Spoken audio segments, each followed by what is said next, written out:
চাবি দে দোস্ত। সবে কি করবে তুই?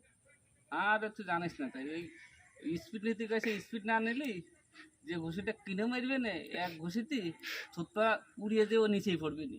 হ্যাঁ, কিটা আবার বুঝতেছো না কিটা? হ্যাঁ, জানো না তাই বাড়িওয়ালা ঘুষি খাইছি রে এটাকে। ঘুষি খাইনি মানে ঘুষি খাওয়ার সাথে সাথে আমি পড়ে গেছিলাম, পড়িয়ে দিয়ে আমার থুতপা ফেরে ভেঙে গেছিল।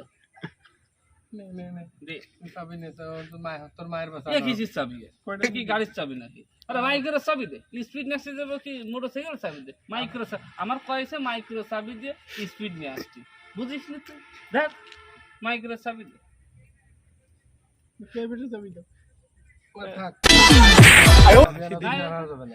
বড়তে মায়ের খাইছিস? খাইছি না, সত্যি কথা? ঘুষি মারিছিলাম আর এই জায়গা সিনাই, তুই উল্টো পড়ে গেছিস? উল্টে একবারে নিচে ঘুরিয়ে গেছিলাম, নিচে ঘুরিয়ে যে ওরে যে আমাদের কি এই জায়গা আছে রক্ত বেরোচ্ছিল না, এক জসিমের মতো রক্ত দেখে প্রতিশোধ নিস না, নীতি ভারে নিত কেমন না। তুই কি বিয়ে করেছিস? তুই বুঝবি কামাই ওর কাছে প্রতিশোধ নিয়ে যায়, বুঝিস? জানো না ওই কেসে তো তুমি পড়ো নি, ওই কেসে যদি একবার পড়ো সেদিন বুঝবা না। বিয়ে করলি হ্যাঁ, জ্বালাটা কি ভাই, ওর মোটরসাইকেলে ওর না যাতে তুই তোর কাছে নিয়ে এসে স্পিডে আপাতত এটা নিয়ে যা, মায়ের হাতে বাসে।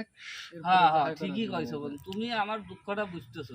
না হলে এ বুঝবে না, এ সেটা নাই তো, সেটা যদি থাকতো তাহলে বুঝতো। তুই ওর ভাই, তুই ওর মামু না, তুই একটা মেয়ে দিকে কিনে দিতে পারছিস না, মামু তো আসার কথা ছিল, মামু থাকলে তো আমার কোনো দুঃখই থাকতো না, ওই সব ম্যানেজ করে নিত। মামির দৌড় আছে না? এটা অবশ্য ঠিক।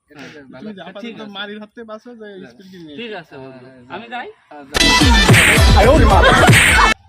বড়তে মার খাস তো যাই, কয়টা কিনে নিয়ে আসতাম, কেস ধরে নিয়ে আসতো ও, খালি ঘুষ হয়ে আমার কেস ধরে নিয়ে আসতো, কেস ধরে নিয়ে আসে ভোট দেব। স্টার্ট হয় না কা এরম করে কা কুট কুট